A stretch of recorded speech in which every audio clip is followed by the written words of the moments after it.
Magandang araw po sa inyong lahat. Ako nga pala si Ben.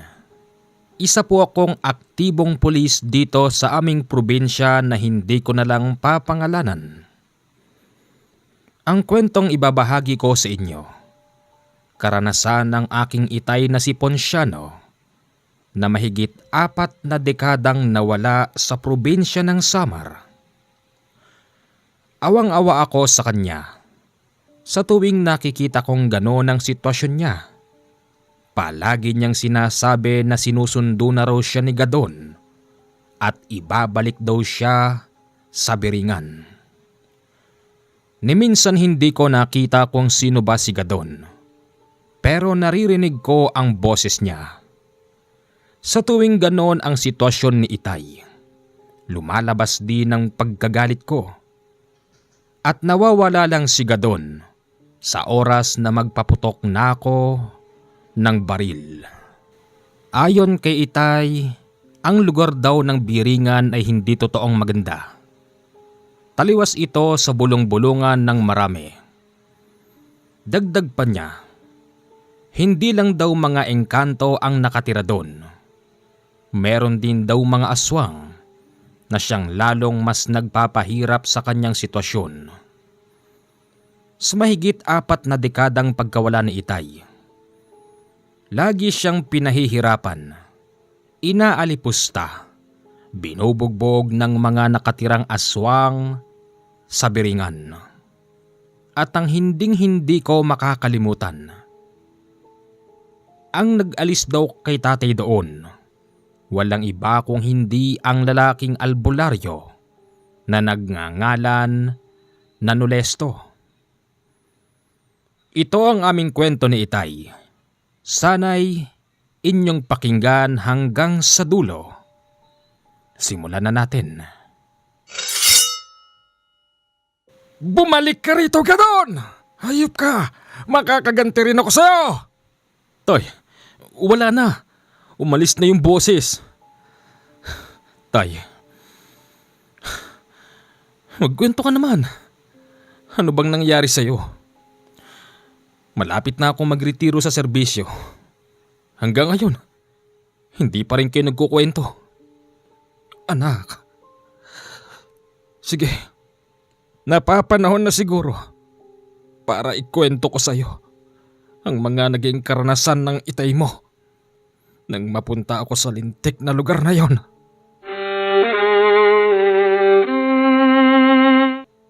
Maliit pa lang ako noon, Commander. Halos nasa 12 siguro nang magpaalam sa amin si Itay. Si Itay nga pala ay dating PC o miyembro ng Philippine Constabulary na minsan nang nag-awol, kaya't naging isa na lang siyang bounty hunter. Palagi kasi siyang tinatawagan ng isang opisyal. Pasok! Sir. Oh, Ponciano!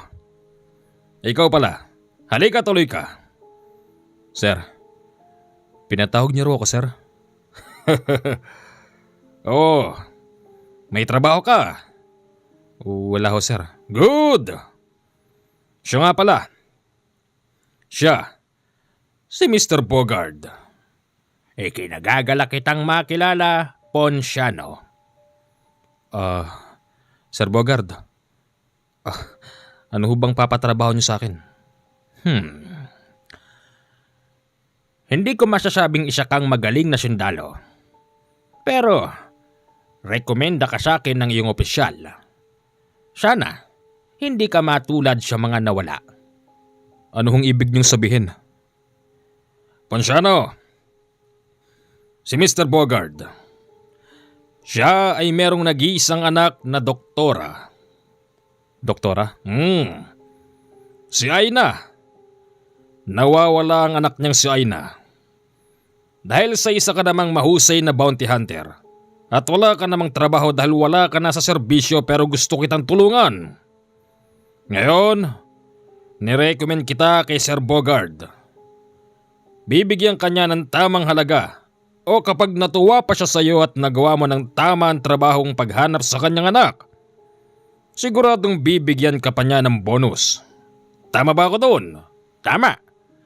Ito ang larawan ni Aina. Maganda ho pala. Talagang maganda. Dahil sa kagandahan ng anak ko, mukhang kinorsyonada na ng engkanto sa Samar. Bueno, Ponciano. Magbibigay ako ng 100,000 kapag nakuha mo ang anak ko. 100,000? Malaki yun. Talagang malaki. Makapagpapatayo ka na ng sarili mong bahay. Halika rito, Ponciano.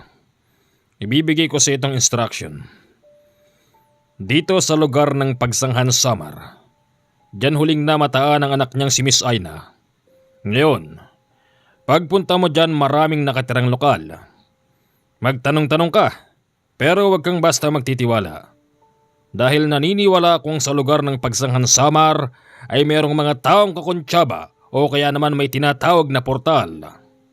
Portal yung daanan, sir? Tama ka roon. Marahil, sa mga lokal dyan ay hindi na bago ang ganong usapin. Ayon kay Sir Bogard, meron siyang mga inutusan ng mga private detective para hanapin ang anak niyang si Miss Aina. Ang problema magpahanggang sa ngayon ay hindi pa rin nagre-report. Ang iniisip ko dyan, Ponciano, baka naman yung mga private detective na kinuha ko'y kinuha na rin ng mga engkanto. Malapit na sa Pagsanghan Samar, yung lugar ng Biringan. Naniniwala po kayo doon? At bakit naman hindi? Naniniwala ako dahil sa tanda kong ito. Ganun ho ba? Ngayon ganito, Ponciano. I-issuean kita ng baril. Iko-coordinate na rin kita sa nearest constabulary station doon. Para walang bulilyaso. Mag-i-issue rin ako ng mission order mo. Para kung sakaling anuman ang mangyari meron kang ipapakita sa mga tropa doon. Yes, sir. Sir? Siguro naman. Bago ko simulan ng mission na ito, pwede naman siguro akong bayaran kahit kalahati. Walang problema sa bagay na yon. Bibigay ko ang 50,000. Pagkatapos nun, ibibigay ko pa ang hulihan. Ponciano, ayokong isipin mo na meron akong komisyon dito. Sir, wala naman po akong sinasabi, sir. Magaling kung ganoon. Hanggang ngayon matikas ka pa rin. Kahit na matagal ka ng awol, dala mo pa rin ang pagiging isang tunay na militar. Matikas. Higit sa lahat, disiplinado. Yan ang hinahanap ko. Ponciano, huwag akong mapapahiya kay Sir Bogard. Gawin mo ng pulido tama ang trabaho. At aasahan kong uuwi ka ng buhay kasama mo si Miss Aina. Yes, sir. Tuwang-tuwa noon si Itay. Nang umuwi ito sa bahay bit-bit ang 50,000. Dahil sa ako'y meron ng isip nung mga panahon na yon. Kitang-kita ko nang iabot niyang buo yon kay inay. Sabay-sabing, may misyon ako. Ano? Teka, saan galing tong perang to? Ang laki naman nito. Pinatawag ako sa kampo eh. O tapos? Merong isang matanda ron, si Mr. Bogard.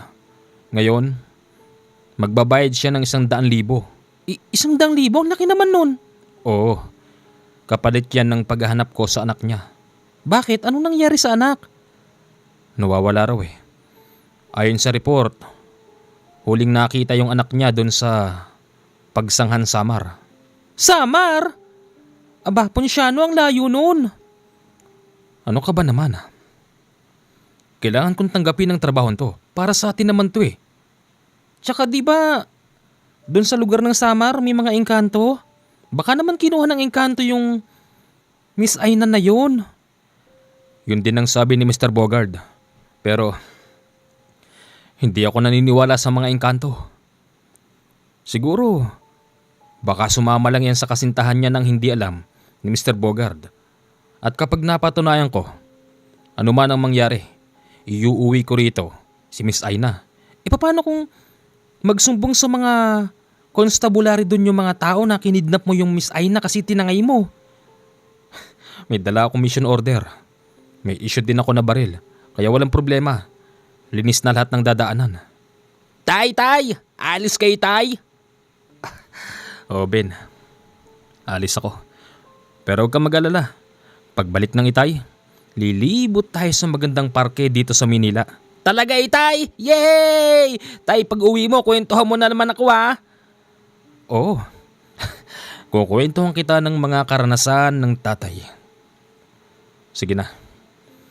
Hindi na ako kailangan pang magsayang ng oras. Nangangako ko sa inyo mag-ina ko. 1 linggo lang. Babalik ako rito ng buhay.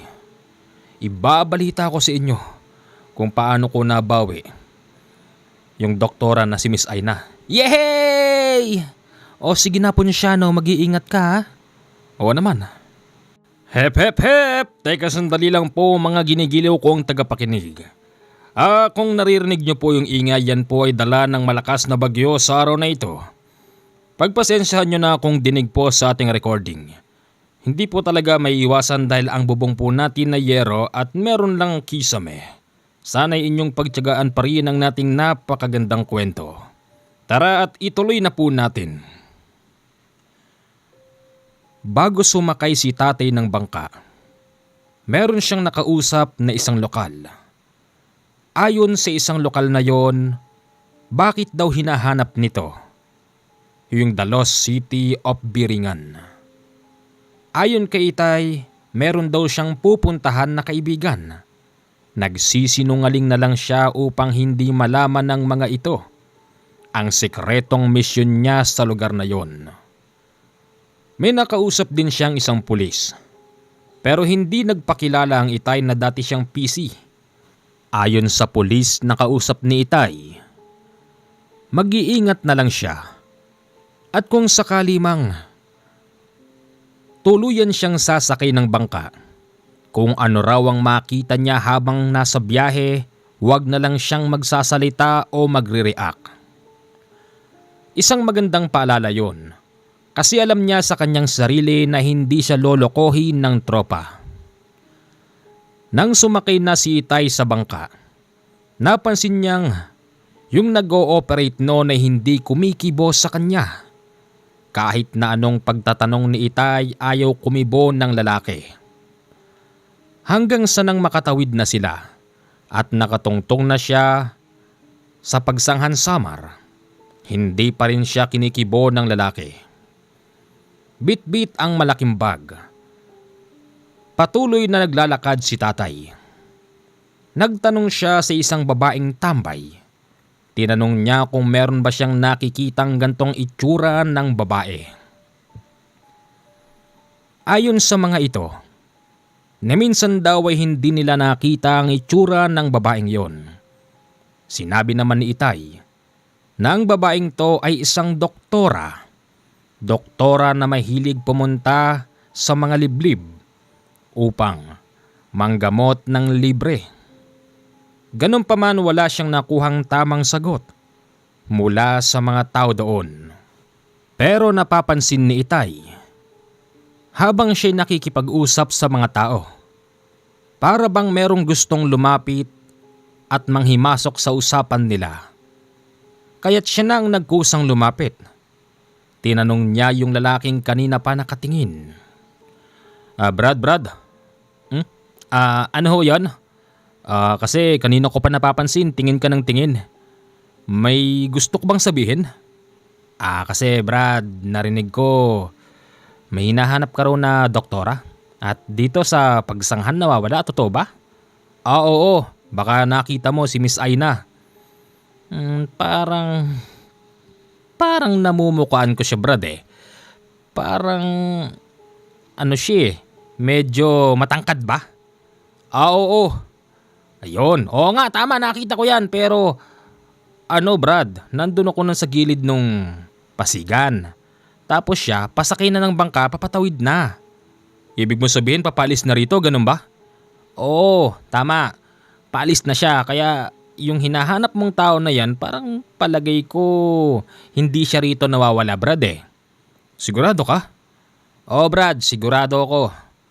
Ganun ba? Sige Brad at sige, maghanap pa ako ng ibang impormasyon baka mamaya na malikmata ka lang. Sige ikaw Brad, kung di ka naniniwala sa akin, sige, malaya ka namang magtanong pero Brad, ano yun? Huwag kang gagawin ron ha. Saan? Doon sa malaking puno na yon. Bakit? Anong meron doon? Portal yun. Portal? Naisip noon ni Itay na mukhang ito na yata ang sinasabing daanan ng mga engkanto na kung tawagin ay portal. Kahit na siya'y pinagbawalan gumawi roon, gumawi pa rin doon si Itay. Ayon sa kanya habang pinagmamasdan niya ang punong yun, nangingilabot siya, Commander. Bagamat araw na araw pa naman yun. Tapos napansin niya yung mga taong dumadaan hindi lumilingon sa puno na yun. Hanggang sa merong dumaan na isang babae na merong bitbit na batang lalaki. Tinanong niya ito kung saan ba matatagpuan yung sinasabing portal. Sandali! Ito ba yung portal? Ito ba yun? Iiling-iling daw yung babae. Tapos yung bata parang takot na yumakap sa ina. Kung ganon, heto na nga yun. Portal! Iluwa mo si Miss Aina! Biro lang. Mabiro pa rin si Itay kahit na ganon ang sitwasyon. Siya kasi yung klase ng taong palangiti at mahilig magsalita ng hindi nararapat. Inikot-ikutan ni tatay ang puno na yon. Kahit sabihing nangingilabot na siya. Pag-ikot niya sa kabila, tumayo siya tapos nagsindi ng sigarilyo.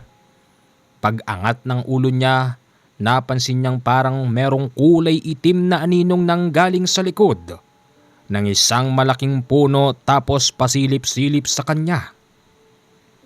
Sino yan? Sino yan? Hindi ako natatakot sa iyo Sino yan?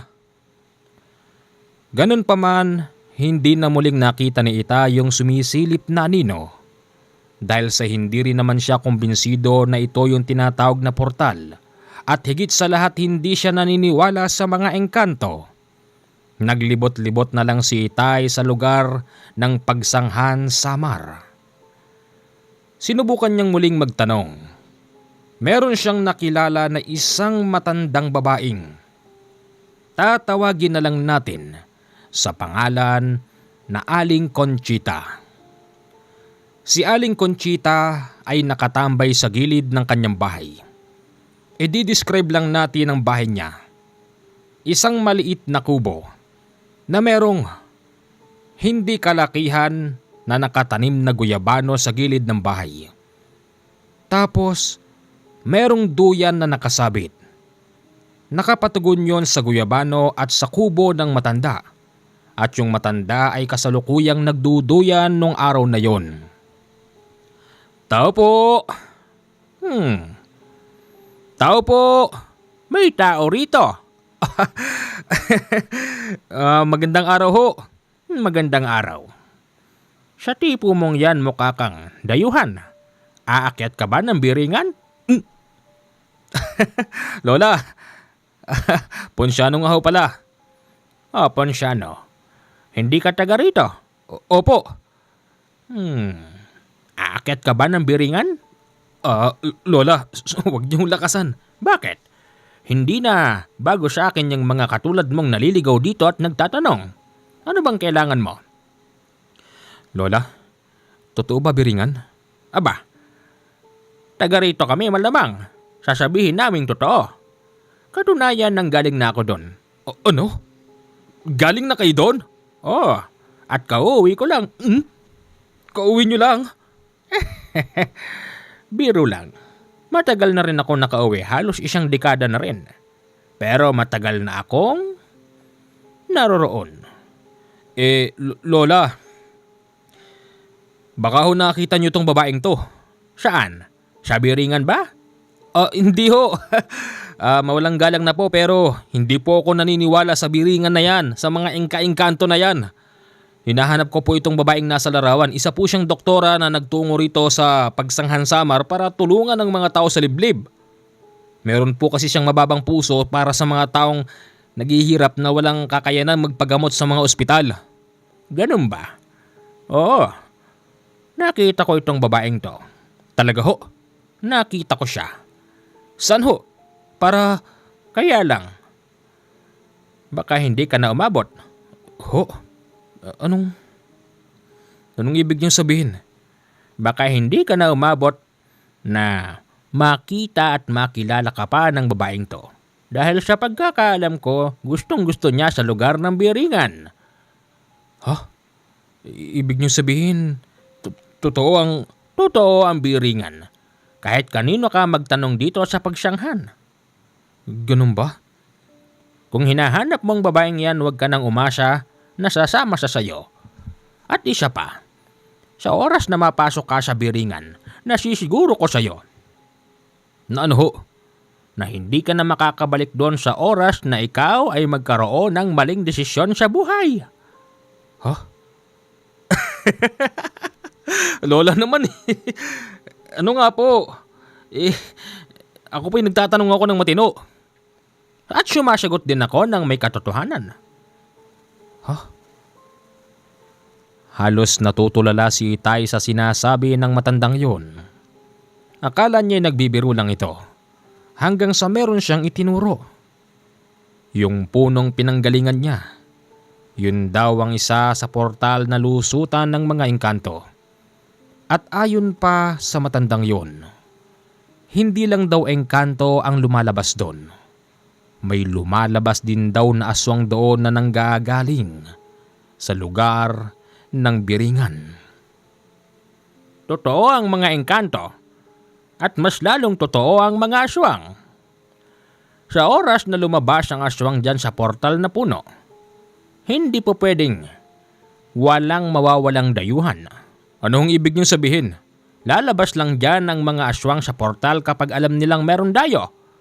At kapag minalas baka hindi sila dalhin sa Biringan. Baka dalhin sila sa kanilang pinagtataguan at gawing palahian. Palahian? Oo. Punlaan ang tawag nila doon. Iho, nakita ko ang babaeng yan sa lugar mismo ng Biringan at gustong gusto niya sa lugar na yon.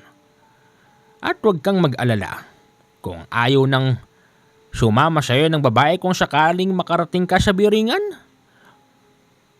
Bibigyan kita ng paraan para makalis doon. Ano hong paraan? Sabihin mo lang na gusto mo nang umuwi. Sabihin mong namimiss mo ang iyong mga mahal sa buhay. Mababait naman sila doon. Huwag ka lang magpapakita ng kayabangan. Sige ho. Alis na ho ako. Teka, sandali lang. Hindi mo ba tatanungin kung sino ako? Sino ho ba kayo? Hindi bale. Isa akong albularya. Albularya? Maraming beses na akong nakapunta ng Biringan. At alam mo ba? Ang Biringan hindi nakikita ng normal na mata ng mga katulad mo. Pero ako, magmula rito sa aking inuupuan, tanaw na tanaw ko ang Biringan. Hayun, no? Asan? Wala naman, lole. Hindi nga makikita ng mata mo yon. Pero, sa oras na isuot mo ito, ano yan? Proteksyon. Para hindi ka nila kayang iligaw. Isuot mo ito. Ibibigay ko sa ito ng libre. Sige po. Pinasuot sa kanya ng matandang albularya ang sinasabing proteksyon. Nang lumingon si Itay sa itinuturo nito, nakakita siya ng parabang isang mataas na building na merong nakakasilaw na liwanag. Pero wag ka. Araw na araw nung oras na yon, Commander. Sige na, lumakad ka na. Sana'y makumbinsi mo ang doktorang yan na sumama sa'yo. Tandaan mo ang sasabihin ko sa'yo, ha? Iho. Kapag gusto mo nang umalis doon, sabihin mo lang sa kanila na gusto mo nang umuwi. At huwag na huwag kang kakain ng kanin na kulay itim. O kaya naman kahit na anong pagkain na iaalok sa'yo ng mga taong mapagkunwari sa lugar na yon. At iiwasan mo ang mga maangas na mga engkanto at mga kabarkada nilang mga aswang. Maraming aswang dyan sa engkanto at hindi lang yon. Meron din akong katulad na albularyang nakatira dyan na nagtatago. Tinatakasan nilang pilit ang demonyo para hindi sila mahagilap ng mga yon. Manang, nakakatakot naman ho yung sinasabi nyo. Hindi na ho totoo yan. Sige na, ikaw na ang makapagpapatunay sa oras na makapunta ka sa lugar na yon. Sige ho, salamat ho. Sa totoo lang, Commander, nakaramdam si Itay ng takot. Lalo na't nang isuot niya yung sinasabing proteksyon. Inabot na siya ng dilim. Marami siyang napagtanungan, pero karamihan walang kwentang sagot ng iba, maliban lang sa matandang albularya. Naisip noon ni Itay, nasa banda ng dulo ng pagsangansamar, doon na lang muna siya matutulog at magpapalipas ng gabi. Bilang dating isang sundalo, sanay siya sa ganung buhay. At dala niyang malaki niyang bag, nilabas niya ang mga nasa loob noon. Nagtayo siya ng isang camping tent. Naglabas din siya ng lulutuing kanin at isang isda. Habang nagluluto doon si Itay, napansin niyang parang may tao. Hindi man niya nakikita yon pero naririnig niyang nagsasalita.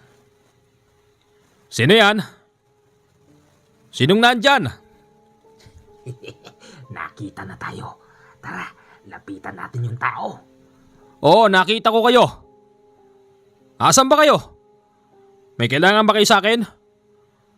Lumapit kayo rito. Andiyan na. Laking gulat ni Itay. Kasi sa tapat lang pala ng isang malaking puno na hindi kalayuan sa kanya, lumitaw ang isang lalaki. Teka, ba't nag-iisa ka? Akala ko, dalawa kayo. Umalis na yung isa. Natakot yata sa'yo. Ganun ba? Bakit naman? Ba't kayo matatakot sa akin? Wala man akong ginagawang masama. Anong ginagawa mo rito? Brad, baka nakita mo tong babae sa larawan. Nakita ko siya. Ha? Talaga? Kailan? Kanina lang. Oo? Pwede mo ba akong dalhin sa kanya? Sige. Pero teka lang. Bago ang lahat, ako nga pala si Gadon. Gadon. Ako si Ponciano. Alam ko, kanina pa kita nakita dun sa matandang albularya. Ganun ba? Kanina pa kita gustong lapitan. Gusto ko sanang sabihin sa'yo na huwag kang maniniwala sa baliw na yon. Maraming nagsasabing baliwang matandang yon. Ganun ba? Para namang hindi totoo yung mga sinasabi nun eh. Talagang hindi totoo. Yung sinasabi niyang biringan, hindi totoo yon. Ang totoo niyan, yung doktora na yan, nakita kong sumakay ng bangka. Tapos, pumunta siya doon. Gusto mo, Brad, isama kita ron? Ano? Baka pwedeng bukas na. Gabi na eh. Wala na tayong makikita. Ganun ba? Kung gusto mo, samahan na lang kita ritong matulog. Total, bagong salta ka lang dito. Hindi mo alam kung anong ugali ng tao meron dito. Pero pagkasama mo si Gadon, sigurado akong hinding-hindi ka magagalaw ng mga lukulukong tagapagsanghan. Sige, sabi mo yan ha. Umiinom ka ba? Nang alak. May dala ako rito, isang bote pampatulog. Hindi masarap yan. Mas masarap to. Ha? Teka, saan ang galing yan? Wala ka namang hawak kanina. Hawak ko to kanina pa. Hindi mo ba napansin? Hindi, wala ka talagang hawak kanina. Nakita kitang lumalapit dito eh. Ay nako, madilim kasi. Halika, uminom tayong dalawa. Mag-celebrate tayo para sa tagumpay mo sa paghahanap sa babaeng doktora. Nag-inuman sila ni Gadon ng gabing yon, Commander. Napansin ni Itay napakalakas uminom ng lalaking yun. Bagamat hindi tinitikman ni Itay yung alak niya at ang iniinom ni tatay, yung mismong dala niyang alak. Ang kinakatwiran na lang niya, hindi siya umiinom ng ganong klase ng alak. Paano ba naman? Sa tanang buhay ni Itay, ngayon pa lang daw siya nakakita ng alak na kulay itim ang nasa loob ng bote.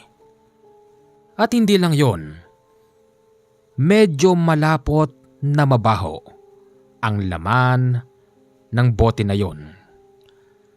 Habang kainuman ni Itay si Gadon, nararamdaman niyang napakainit ng kwintas na ibinigay ng matandang albularya na parabang nagbibigay ito ng malaking hudyat na wag siyang makikipag-usap sa taong yon.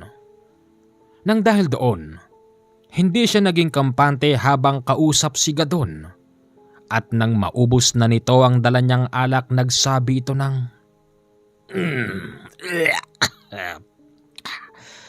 busog na ako, kaibigan. Matulog na tayo. Oo, sige. Sandali lang. Ha? Bakit? Magtatabi ba tayong dalawa dyan? Oo, kung gusto mo. Lalaki naman tayo parehas eh. Hindi ako pwede dyan. Kung gusto mo, dito na lang ako sa labas. Oo, ikaw. Ikaw ang bahala. Fast forward.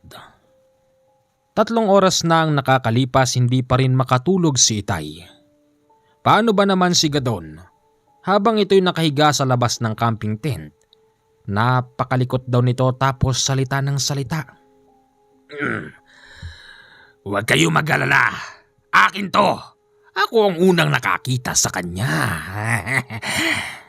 Gadon?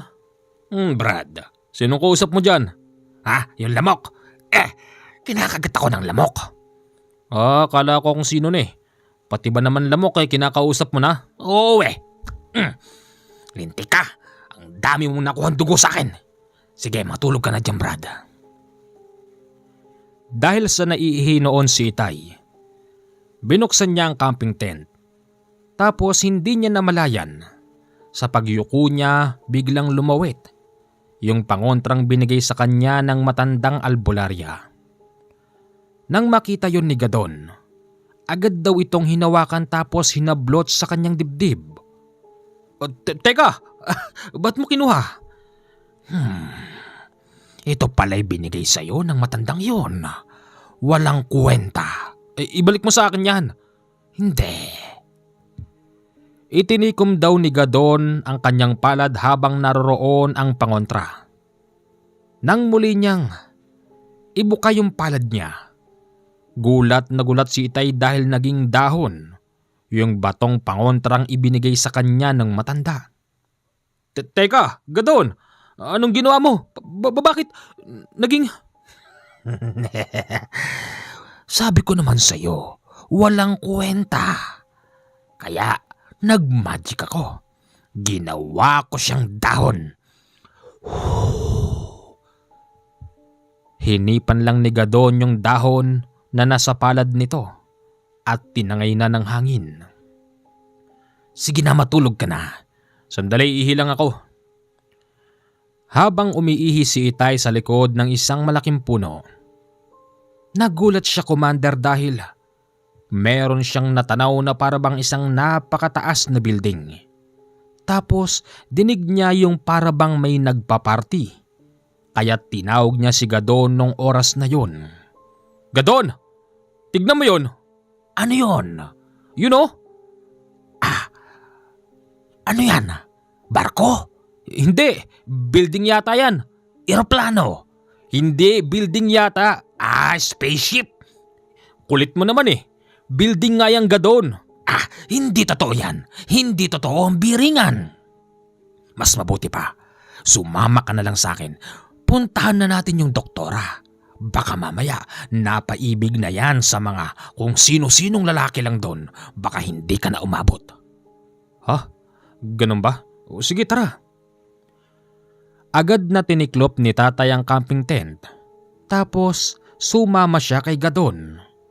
Naglakad sila papunta sa gilid ng katubigan. Pagsakay nila doon, pinaandar ni Gadon ang bangka at nagtungo sila sa itinuturo nito. Nandito na tayo. Ha? Ito na yon? Wala namang bahay dito. Paano mo makikita? May mga puno. Papasok tayo sa puno. O sige, tara. Pagpasok nila sa makapal na bahagi ng lugar na yon, napakadilim, halos walang makita si Itay. Ganun pa man hindi siya nagtitiwala sa kasama niya kaya't yung baril niya palihim niyang hinahawakan habang ito'y nakalagay sa kanyang tagiliran. Anong problema? Bakit ang bagal mong maglakad? Kasi madilim. Wala akong makita eh. Halika na. Mararating na natin ang baryong yon. Ang baryong yun ay tinutulungan ng doktora. Hindi ko alam ang pangalan niya pero yung mukha niya kilala ko. Kaya't dadalhin kita roon para makuha mo ang dalagang yan. Maganda siya. Maraming lalaking magkakagusto sa kanya rito. Halika na. Oo, nariyan na. Sige. Yung sinasabi ni Gadon na baryong liblib, yung pala'y kakaunti lang ang bahay. Tapos biglang bumukas yung pinakamalapit na bahay sa kanila. Nakita niyang merong isang lalaking tumayo doon tapos nakasuot ng pambukid. Kita rin noon ni Itay na meron itong mahabang bolo sa tagiliran. Masamang masama ang tingin sa kanila ng lalaking yon hanggang sa nagulat siya dahil binunot ng lalaking yon ang bolo. Sino kayo? Anong kailangan niyo sa baryo namin? Nako, ikaw ang kumuusap dyan. Teka lang, akala ko... Ang sabi ko sino kayo? Sandali lang, Brad. Huwag kang magalit. Ako si Ponciano. At si... Teka, Gadon? Gadon, nasan ka na? Lumapit sa kanya yung lalaking merong hawak na bolo. Galit na galit yun kay Itay. Kinuwelyuhan daw siya nito tapos pilit na inaangat sa lupa at idinidikit yung muka nung lalaki sa kanya. Ang sabi ko sino ka? Anong ginagawa mo rito? Ha? Dayo ka rito, no? Teka lang. Nasasakal ako. Pwede bang mag-usap tayo ng maayos? Nasaan ay kasama mo? Ha? Ewan ko. Bigla nga siyang nawala eh. Halika, dito tayo sa loob. Kinaladkad si Itay nung malaking mamang yun. Ipinasok siya sa loob ng kubo. Pasensya ka na sa inasal ko kanina. Nakakita kasi ako ng hindi mapagkakatiwalaan. Anong ibig niyong sabihin?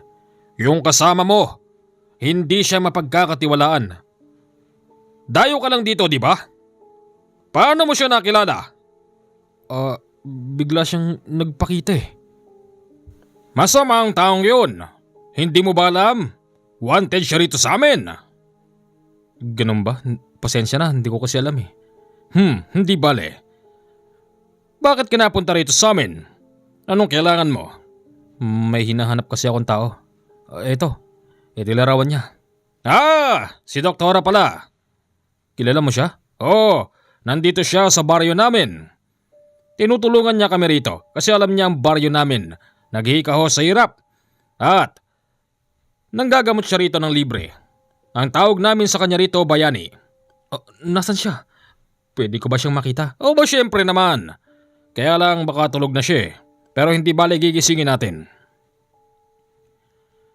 Isinama si Itay sa isang nakabukod na kubo. Kumatok doon ng lalaki tapos may nagbukas. Si Miss Ay na nga. Mang Romulo? Bakit po? Doktora. Pasensya na ako na abala kita pero may naghahanap kasi sa iyo eh. Dayo. Siya, naghahanap sa'yo. Miss Aina? Sino ho kayo? Punsyano ho. Sige na, sabihin mo na. Huwag ka na mahiya, huwag ka nang tumingin sa akin. Miss Aina, hinahanap ka ng tatay mo, ni Sir Bogart. Oh, ano na namang problema ng matandang yun? Matagal ka na raw hindi umuwi. Ang totoo niyan, report missing ka na. Ano? Kuya, hindi ako sasama sa'yo. Masaya ang buhay ko rito. Tsaka isa pa, may asawa na ako rito. Sino? Laking gulat ni Itay Commander dahil sa likod ni Miss Aina may lumitaw na isang napakagwapong lalaki. Siya ang asawa ko. Hindi ko alam. Baka pwedeng umuwi ka muna tapos ipakilala mo siya sa magulang mo para hindi na siya mag-aalala sa'yo. Kuya, kung sino ka man, sabihin mo sa matandang tatay ko, hindi na ako uwi roon. Ito na ang buhay ko ngayon. Yun naman pala eh. Kami magpapatotoo ng mga taga rito na hindi nawawala si Miss Aina. Ganun ba? Pero sino siya? Asawa ko nga, di ba? Hi, Brad. Pwede ba tayong mag-usap? Bakit? Tungkol saan? Usapang lalaki kung pwede lang. Wag na. Mahal, kakausapin ko lang to. Sige. Pumunta sila sa gawi doon para kausapin ng sinasabing asawa ni Miss Aina. Brad, ako si Keenan. Ano bang kailangan mo? Brad, mawalang galang na kasi yung yung sigarilyo mo. Ganun ba? Pasensya na. Brad, yung asawa mo kasi report missing na sa Maynila. Marami ng mga private detective ang binayaran ng tatay niya para hanapin siya.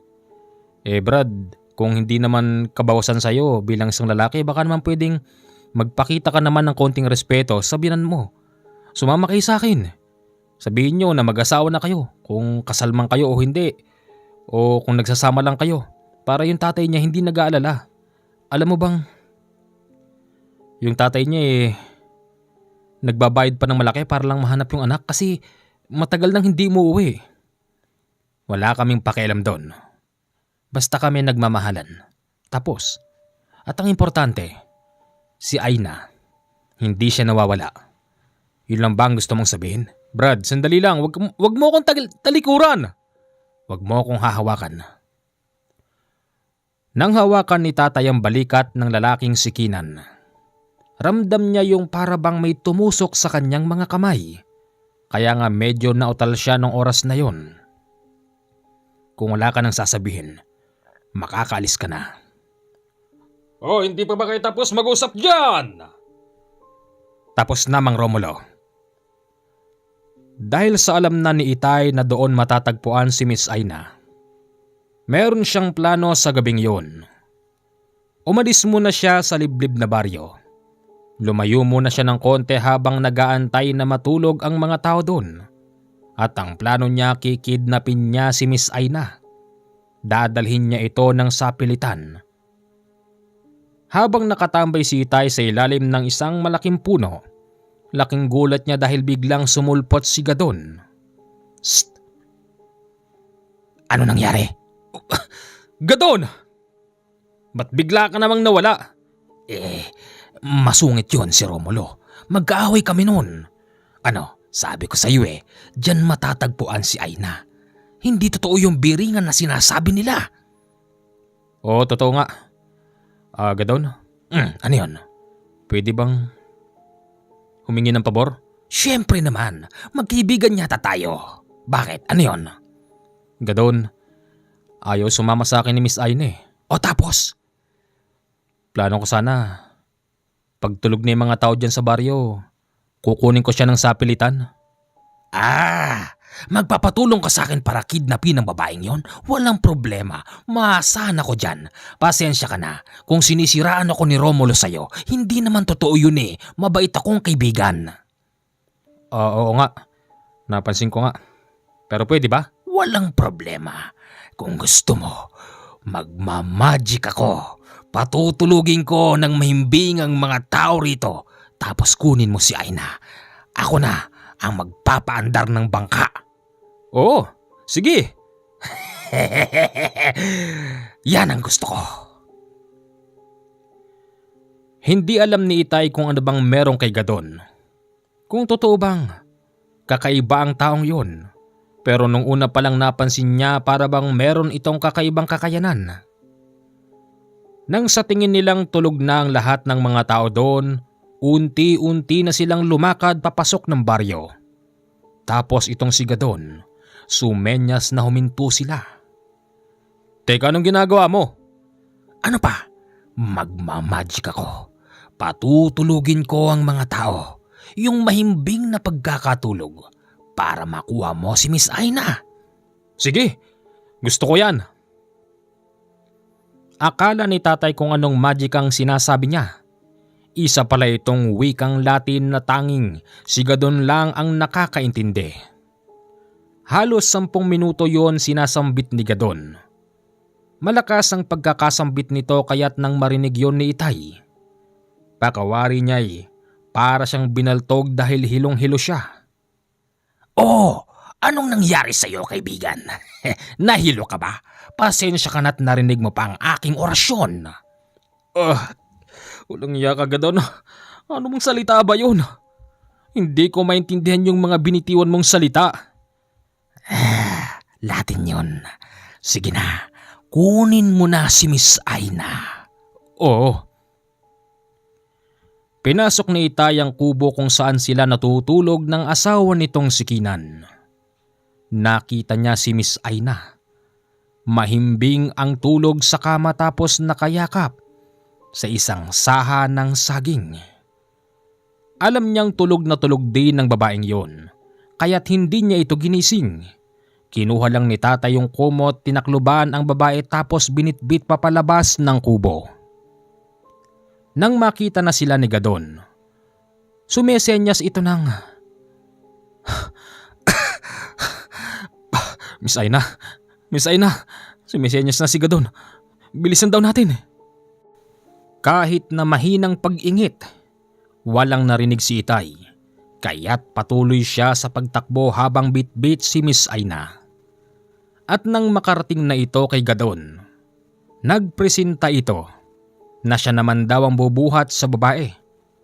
Dahil sa pagod na noon si Itay, pumayag naman siya sa gusto ni Gadon. Mauna ka na, sige na. Oo. Habang naglalakad sila papunta sa gilid ng katubigan, si Gadon nahuhuli sa kanya ng mga 3 dipa. Nang marating na nila yung bangka, nilingon niya si Gadon. Wala na ito roon. Gadon? Gadon! Lintik! Saan nagpunta yun? Gadon? Hanggang sa narinig na lang ni Itay ang malakas na sigaw ni Miss Aina sa madilim. Sinundan niya ito kung saan papunta. Walang hiya ka, Gadon. Hindi ka pala mapagkakatiwalaan. Pasensya ka na.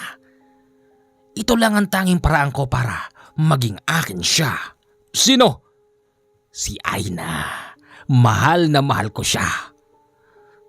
Ibalik mo siya sa akin. Kapag hindi mo siya binalik, mapipilitan akong barilin ka. Baril? May magagawa ba yung baril na yan? Walang magagawa yan.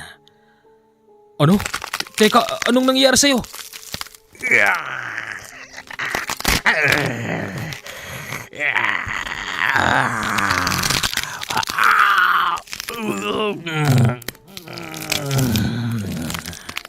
Hindi! Isa kang aswang! Oo, isa akong aswang. Napakatanga mo! Tanga! Anong? Ginamit lang kita para makuha mo sa lugar ni Romulo ang babaeng to. Ngayon nagtagumpay ako. Humabol ka hanggat gusto mo. Kitang-kita ni Itay, Commander, nang biglang maglabas ng kulay itim na pakpak si Gadon. Kasabay no ng pagbitbit kay Miss Aina na hindi makatakas sa kumot at nilipad na kasing taas ng puno. Nang dahil doon napilitang paputukan ito ni Itay. Pero hindi niya pinatatamaan baka kasi si Miss Aina ay madamay. Walang iya. Kala ko okay na eh. Ayip ka, Gadon. Dahil sa alam ni Itay na hindi niya aabutan si Gadon, nagpasya ito na sumakay ng bangka at bumalik sa gawi ng pagsanghan Samar. Naalala niyang puntahan ang matandang albularya. Nung mga oras na yon, sasapit na ang 3:00 ng madaling araw. Pagdating niya sa bahay ng matandang albularya, nagulat siya dahil bukas yung pintuan. Pagpasok niya sa loob, nakita niya agad ang matandang nakaupo tapos nakatingin sa pintuan. Manang. Sinasabi ko na nga ba? Ho? Sinasabi ko na nga bang babalik ka? Anong nangyari? Yung binigay niyo ho sa akin naging ano? Naging dahon. Dahil nakuha sa'yo ng gabunan na si Gadon? Paano niyo po alam? Nandun ako. Gusto kitang bigyan ng babala pero hindi ako makalapit dahil sa nakakasulasok na pinakakawalan niyang amoy. Bukod pa ron, nagaharang siya ng nakakatakot na panglaban sa akin. Manang, tulungan niyo po ako. Tulungan saan? Nakuha po ni Gadon si Aina. Alam ko. Di ba sinasabi sa'yo ni Gadon na hindi totoo ang biringan? Oho, ang totoo niyan. Doon siya ngayon dinala ni Gadon. Teka, ang gulo nyo. Sabi nyo nandun siya sa biringan pero nakita namin siya sa lugar nung masungit na lalaki, yung Romulo. Alam mo bang hindi alam ni Miss Aina ang ginagawa niya sa oras na yon? Dahil ang nagpapanggap na asawa niyang si Kinan ay isa ding engkanto. Ang gustong mangyari ng mga engkanto iligaw ka upang hindi mo paniwala ang totoo ang mga biringan. Teka, yung Romulo, ano siya? Siya ay isa lang alipin ng mga nakatira sa biringan. Iyan ang panlilinlang nila. Gagamit sila ng mga aliping tao para linlangin kayong hindi totoo ang biringan. Kung nung una pa lang nakinig ka sa akin, edi sana hindi na umabot sa ganito. Teka, naguguluhan ako. Sige, dederetsahin na kita. Si Kinan, si Romulo at si Gadon ay magkakakilala. Ginawa lang nila na yon na panloloko sa'yo para nga iligaw ka upang hindi mo paniwalaan na totoo ang biringan. Ngayon, babalik ka pa ba doon? Manang, hindi pa rin naman ako naniniwalang totoo ang biringan, pero kung kaya niyong patunayan sa akin yan, kung kinakailangan isama niyo ako ron, gagawin ko ho. Sige. Sasamahan kita. Pero hindi ko may papangako sa'yo na may isasama kitang pabalik. Dahil meron kang sariling desisyon at merong haharap sa'yo na kung sino-sino doon. Sige ho. Bahala na ho. Pero pwede ho ba ako magpahinga muna ngayon dito? Oo naman. Sige, magpahinga ka lang. Doon muna nagpalipas si tatay ng oras sa bahay ng matandang albularya. Nagising ito papasikat na ang araw. Gising ka na pala. Magkape ka muna. Manang, kailan ho tayo pupunta sa biringan? Mamaya pagkatapos mo magkape. Sige ho. Hindi pa rin naniniwala si tatay sa sinasabing biringan. Ito kasi yung taong sinasabi niyang to see is to believe. Ibig sabihin kapag nakita ko na lang tsaka ako maniniwala. Pagkatapos magkape ni Itay, sumama siya sa matandang kakaiba na ang kasuotan. Kung dati-rate duster na mahaba ang suot ng matanda, ngayon kakaiba na. Yung sombrero nito malapad. Tapos sa may pinakaulo nun, may nakabilot ng parabang dahon na nagmumula sa mga niyog. Itinali yon ng matanda sa sombrero niya. Tapos ang suot ng matandang damit parabang panglalaki na pangbukid. Teka manang, ba't ganyan husuot nyo? Huwag ka nang magtanong. Panglalaki ho yan ah, basta. Ay, shot mo ito. Pinagsuot din si Itay ng sambrang pambukid. Tapos sinabi ng matanda na iwan na yung malaking bag. Hindi alam ng matanda na meron siyang bitbit na baril. Lumayo na sila sa bahay noon tapos pumunta sila sa magubat na bahagi ng sinasabing isa ring portal. Ang punong ito ay portal. Labasan ito ng mga engkanto at ng mga aswang sa Biringan. Manang, yung isa pang puno ron sa Gawiron, iba pa ba yon? Oo, iba pa yon. Tignan mo ang paligid, halos walang taong naninirahan dito dahil hindi sila nakakatagal. Oo nga, pansin ko. Kahit araw na araw ng oras na yon, iba yung pakiramdam ni Itay sa lugar na yon. At baka hindi kayo maniwala sa susunod na mangyayari. Hinawakan daw ng matanda ang kanyang kamay. Tapos sinabi nitong papasok daw sila sa portal. Nasaan ba portal dyan? Wala naman eh. Basta halika, sumama ka na lang. Bigla raw silang nawala sa kanilang pwesto. Tapos napunta sila sa kakaibang lugar. Totoo nga ang sinasabi ni Itay na hindi talaga maganda ang Biringan. Ayon sa kanyang paglalarawan, hindi rin naiiba ang Biringan sa mga gubat na nakikita natin. May mga matataas na puno na kakaiba nga lang. Tapos ang mga bahay, mga kubo lang. May mga tao doon na parabang katulad lang din natin ng itsura, na naninirahan ng normal. Taliwas sa sinasabi nilang mga naglalakihang building. Ano ngayon yung nakita ni Itay habang umiihi siya ng kasama niya, si Gadon? Yun daw ay isang klase ng panglilinlang. Halika. Lumakad sila noon ng matanda. Tapos nakita niya si Gadon. Kasalukuyan daw itong kumakain ng hilaw na laman. Gadon!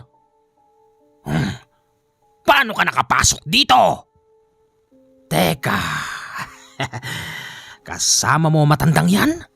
Siya ang nagpasok sa'yo dito? Aling... Yung matandang nagpasok sa kanya roon ay bigla na lang nawala sa tabi niya. Lumapit sa kanya si Gadon. Inaalok siya nito ng hilaw na laman. Gusto mo nito? Alam ko gutom na gutom ka na. Kain ka muna. Gadon, tigilan mo ako sa kagaganyan-ganyan mo ha. Wala na akong tiwala sa'yo. Nasaan si Miss Aina? Huwag kang masyadong atat dyan. Kumain ka muna. Lumingalinga si Itay. Nakita niyang napakaraming matatandang babae at lalaki doon. Nakatingin lang sa kanya mga yon na parabang merong gustong sabihin. Tapos yung iba naman, mga nakasuot ng formal. Formal na pangtrabaho sa bukid. Ito na ba'y sinasabing Biringan? Anong Biringan? Mukha ba itong Biringan? Ha? Yung sinasabing Biringan na hindi naman totoo. Magandang lugar daw. Maraming mga magagarang sasakyan, mga lumilipad na sasakyan at merong matataas na building. Ano? Yun bang nakikita mo ha? Ponsyano? Hindi. Mga kubo, bukid at taniman ng gulay. Mga ibon, kalabaw, baka. Oh, di ba? Di hindi nga totoo ang Biringan? Kumain ka muna. Alam kong gutom na gutom ka na at saka natin pag-uusapan kung saan ko ba dinala si Miss Aina. Hindi na. May dala akong... Ano? Kunwari kinakapan ni tatay ang bulsa niya. Pero sinasalat lang niya sa kanyang tagiliran kung nandun pa ba yung baril niya. Laking gulat ni Itay dahil yung baril niya ay biglang nawala sa tagliran niya. Ayaw mo talagang kumain? Ayoko. Gusto kong makita si Miss Aina. Sige, nandun siya sa kubo na yon. Pinuntahan ni tatay yung sinasabing kubo. Laking gulat niya dahil nandun ang matanda. Halika na. Nandito ho pala kayo. Kinakausap mo yung walang kwentang lalaki na yon. Manang, kala ko ba sa Biringan tayo pupunta? Eto na ang Biringan. Pero sabi nila, eto ang totoong Biringan. Pero sabi ni Gadon, hindi raw totoo ang Biringan. Ano ka ba? Nasa Biringan ka na. Tapos hindi ka pa rin naniniwala. Ang gulo. Hindi ko na alam kung sino bang paniniwalaan ko sa inyo eh. Ano ba talagang lugar to? Ito ang tinatawag na The Lost City of Biringan. Tapos nasa yung malalaking building, yung mga magagarang sasakyan, yung mukhang mayaman na lugar na para bang Amerika ang itsura. Ito na yon. Kahit na nung pagpapaliwanag ng matandang albularya, hindi niya nakikita yung sinasabing matataas na building at yung napakaliwanag na lugar. Taliwas na taliwas yun sa nakikita ng kanyang mga mata. Hindi nagtagal lumapit daw si Gadon at nakikipagsagutan ito sa matandang albularya. Huwag mo naman kasing niloloko yung tao. Wala naman siyang nakikitang maliwanag na lugar. Walang building, walang lumilipad na sasakyan. Sa isip noon ni Itay, aswang si Gadon. Albularya naman ng matandang babae. Hindi kaya't gumagamit ng magic si Gadon para hindi nito makita yung sinasabing magandang lugar ng Biringan. Nagsagutan daw si Gadon at yung matanda, kaya't lumayo na lang si Itay. Sumisilip siya sa bawat kubo hanggang sa nakita niya si Miss Ainang nagtatago. Miss Aina! Bakit? Miss Aina, gulong-gulo na ako sa lugar na ito. Napakaraming panglilin lang. Halika na, sumama ka na sa akin. Umuwi na tayo. Hinahanap ka na ni Sir Bogard. Maawa ka naman sa tatay mong matanda na. Baka hindi mo na siya abutan. Wala akong pakialam sa kanya. Umuwi ka na. Brad. Oh, teka, Kinan? Di ka ba marunong umitindi?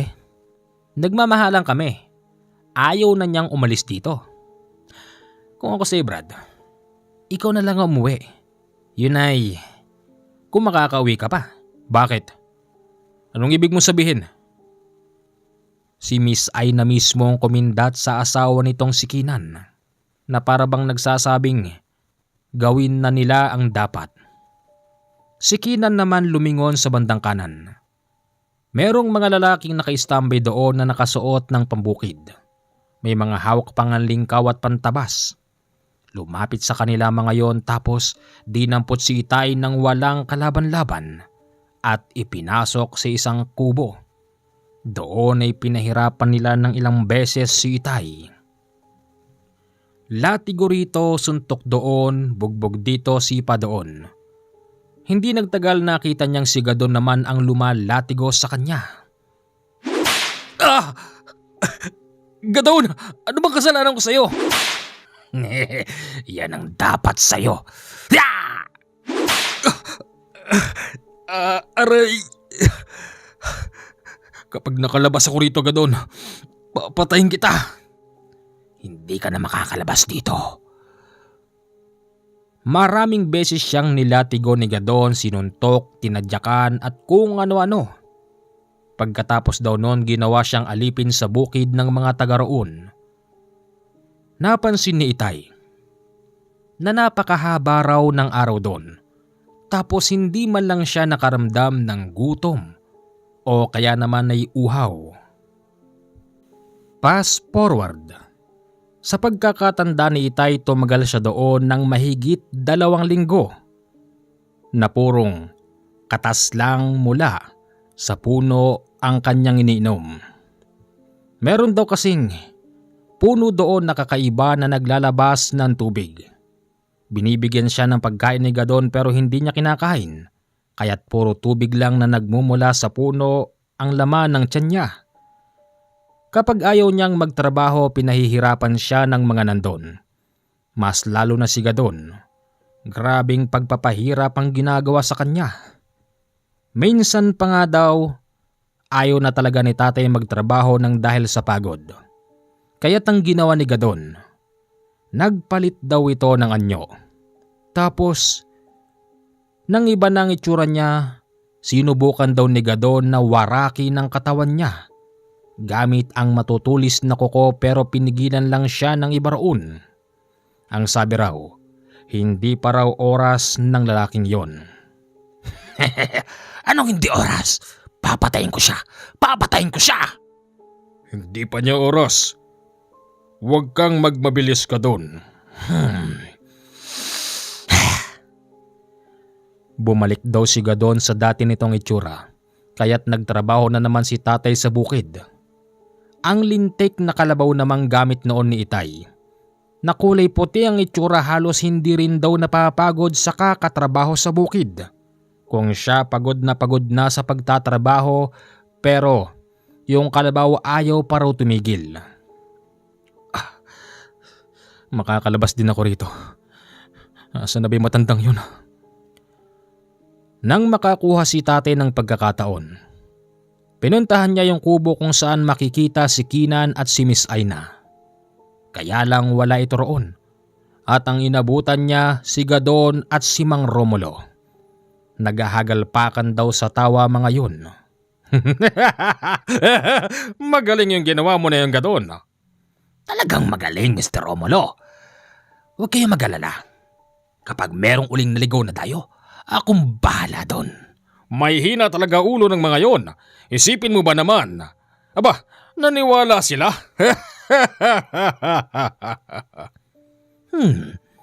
Hoy! Bakit ka nandito? Hindi ba dapat nagtatrabaho ka doon? Tama na, Gadon. Patay na katawan ko kakatrabaho. Hayaan nyo na ako makalis. Wala na akong pakialam sa babaeng yon. Paano kung sabihin ko sa'yong hindi ka na makakaalis dito? Marami pang sinabi si Gadon na kung ano-anong pananakot. Binanggit din ito kami ni Inay na naiwan sa bahay. Ang sabi daw ni Gadon, kapag daw hindi tumigil si Itay sa pagtatanong at sa pagtatangkang umalis sa lugar na yon, kukunin daw kami sa bahay para magsama-sama na raw kami sa lugar na yon. Sa loob-loob ni Itay, bakit kailangan dalhin doon ang kanyang mag-ina? Ganun na nga kahirap ang sitwasyon, tapos isasama pa sila doon? Tiniis na lang ni tatay ang ilang linggo pang pagpapahirap, pangbubugbog, panglalatigo sa kanya ni Gadon at ng iba pa roon. Nang makakuha siya ng pagkakataon, sinubukan niyang umalis sa lugar na yun.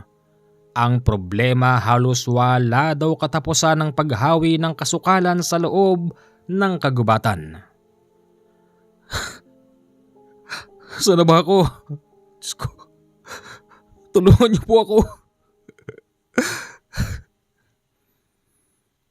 Hindi pa rin sumuko si Itay, kahit na ito'y hirap na sa pagtakas sa lugar na yun. Hanggang sa nang minsan pa siyang humawi pa kanan, nakakita siya ng isang lalaking nakatayo at may kausap na isang matandang babae. Teka, yung albularya yun ah. Manang! Lumapit siya doon at sinabi niyang ialis na siya sa lugar na yun. Ialis niyo na ho ako rito. Wala na akong pakialam doon sa babaeng yun kung ayaw niyang sumama. Hirap na ako dito. Ano? Kumain ka na ba? Hindi ho. Tubig lang ang laman ng sikmura ko. Hindi kita kayang ialis dito. Ako makakaalis ako rito. Pero ikaw bahala ka sa sarili mo. Pasensya ka na. Sandali lang humanang. Parang sinasabi niyong wala kayong magagawa para makalis ako rito ah. Baka nakakalimot kayo. Kayo nagdala sa akin dito. Pero hindi kita pinilit. Sa kagustuhan mong makuha yung babaeng yun, sumama ka sa akin dito ng maayos. Ganun ba? Wala na ba talagang paraan para makaalis ako rito? Meron pa. Oh, talaga ho? Oo. Pero hindi tayo alis dito hanggat hindi natin kasama yung babaeng kukunin mo. Wala na ho akong pakialam sa kanya. Ayaw niyang sumama sa akin eh. Hindi. Kukunin natin siya. Teka, sino ho ba kayo? Halika. Hinawakan si Itay nung lalaking yun. Napakahigpit daw ng paghawak sa kanya. Pilit siyang sinasama nito pabalik sa kubo. Dahil sa wala rin siyang tiwala sa tao na yon, ayaw niyang sumama. Pilit siyang kumakawala pero hindi talaga siya binibitawan ng lalaki. Ano ba? Akala ko ba kaya ka sumama rito kasi gusto mong kunin yung doktora? Oo. Eh naman pala eh. Huwag mo sabihin wala ka rin tiwala sa akin. Hindi nga ho eh. Sino ho ba kayo? Isa akong albularyo. Ako si Nolesto. Pumasok ako rito dahil meron akong kailangan. Lalabas tayo rito ng kasama ka, pati yung doktora, pati yung iba pang mga taong hindi makalabas dito. Ho?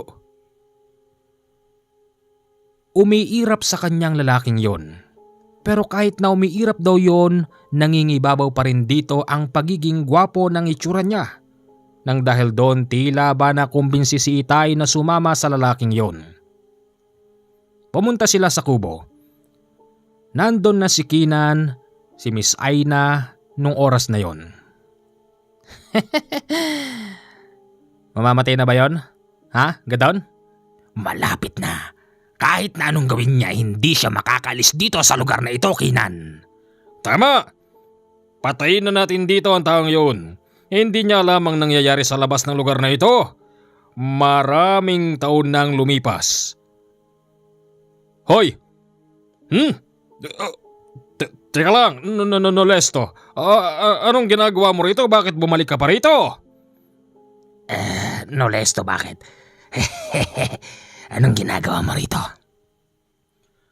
Ngayon kakamot-kamot ka na lang ng ulo, Gadon. Bakit nga ba? Kukunin ko yung babae. Sinong babae? Yung babaeng yan. Ayoko. Ayoko malis dito. Ayaw mo? Kasi ano? Na-impluwensya na isip mo? Tignan mo ang itsura ng lugar na to. Maganda naman dito ah. Teka, sandali lang, sino ka ba? Kinan, sinoli yan. Yung albularyo. Hoy! Kung gusto mong umalis dito, isama mo yung iba. Huwag tong asawa ko. Ganon. Kinan isa ka palang engkanto. Paano kung lumapit ako sa Haring Engkanto rito at ipakiusap ko na kukunin ko na yung inaangkin mong babae na hindi naman talaga sayo? Nang sabihin daw yon ni Nolesto, biglang natahimik ang mga yon, lalong-lalo na si Romulo at si Gadon. Kunin mo na yung babae. Kukunin ko rin yung mga ibang tao rito na hindi makalabas. Nang kunin ni Itay si Miss Aina, wala itong nagawa. Hindi nagtagal umalis si Mang Nolesto. Pagbalik niya, meron na siyang kasamang 2 matanda at 2 binata. Alis na kami rito. Huwag na huwag niyong susundan tong taon to. At itong babaeng to. Pati na rin ang mga kasama ko. Sa oras na makita ko kayo sa labas ng lugar na ito, hindi ako magdadalawang isip pa, patayin ko kayo. Gadon! Oo, Nolesto. Pasensya ka na. Yon ang dahilan kaya nakalabas si Itay sa lugar na yon. Pero Commander, paglabas ni Itay, ni Miss Aina at ng iba pa, bigla raw tumanda ang itsura nila na hindi nila malaman kung bakit. Ang paliwanag sa kanila ni Mang Nolesto, iba raw ang ikot ng mundo sa lugar na yon. Kung doon mabagal, dito sa atin mabilis.